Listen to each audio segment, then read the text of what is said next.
In this video, I'm going to show you how to place the front shock absorbers on this Ram 2500, located behind the front wheel right next to the spring, so let's get started.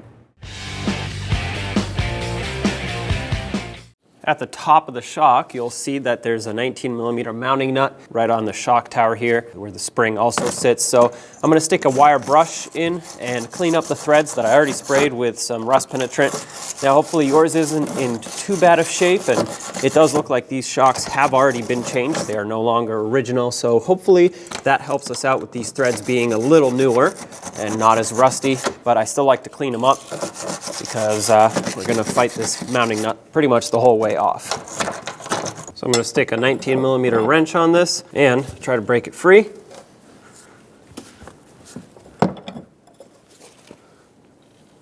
Now there is one more way to reach it. If you want to reach it with a power tool, you can take a long extension with a swivel and a 19mm socket, drop it down between the master cylinder and the battery, and if you aim just right, it'll fall right onto that mounting nut. Now put your impact on it and blast it off.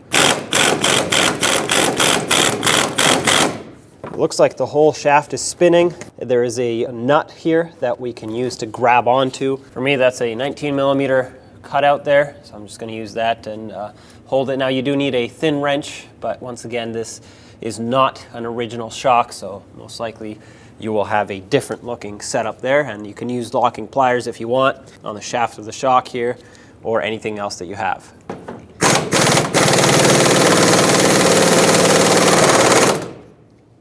I'm going to have to add some heat. I have an induction heater, so there's no flame present here, and that's key because there's brake lines and a vacuum hose or a breather hose here for the differential.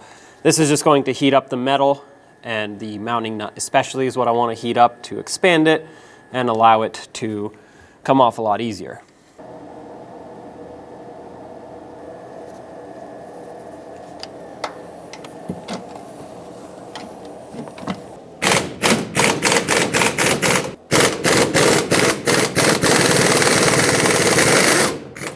Got it. Now take a pry bar and just pry this down. There we go.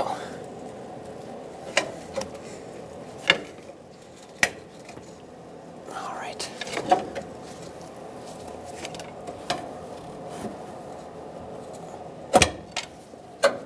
All right.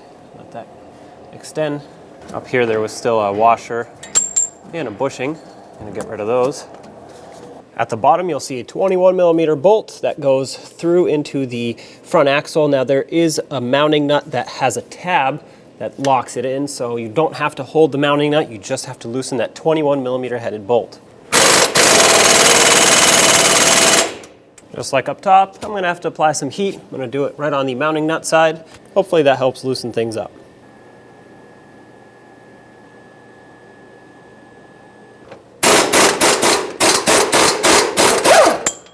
All right, take this bolt out, and there's your shock. When installing the new shock absorber, it's important to prime it or start it. That entails holding it and compressing it all the way down by hand.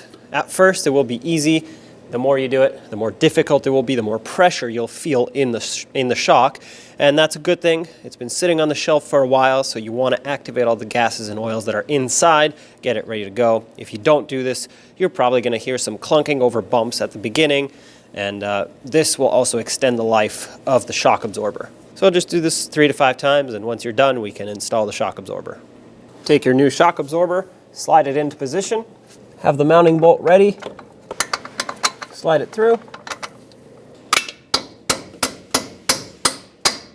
get the mounting nut started on here.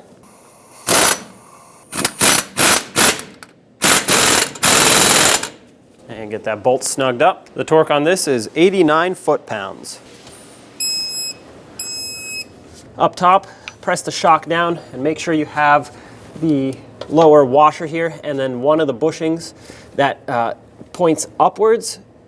Squish this down, get it through, and that's why you want to have this one here, because it'll actually line up with the strut tower or the shock tower perfectly and come out through the top. On the top, you'll want to put the other bushing that has a cutout in it, which basically houses that lower bushing. The flat washer facing downward, and of course the new mounting nut. This new mounting nut is a locking nut, and it's also an 18 millimeter in size. It's no longer a 19. Go ahead and start this on, and I'm gonna put my power tool from up top and tighten this up. If you have a ratcheting wrench, you could do that from here. Doesn't really matter as long as you tighten this up. The torque is not very high. It's actually 27 foot-pounds, so squish those rubber bushings a little bit, and that's it. I won't be able to get a torque wrench in here because of the fender liner unless I want to pull the whole thing off. And from up top, I would need a swivel which distorts the reading of the torque wrench. So I'm just going to leave this at nice and snug. 27 foot-pounds is not a lot. If you want to put a wrench on it and crank it down, that's fine. It's also a locking nut. I'm sure that this one's nice and tight at this point, so I'm going to do the same to the other side. I always recommend replacing shock absorbers in pairs. And there you have it. When only the best will do, demand TRQ. The only company that lets you view before you do. TRQ is committed to offering the highest quality aftermarket auto parts that are engineered for peace of mind. Thanks for using and viewing with TRQ.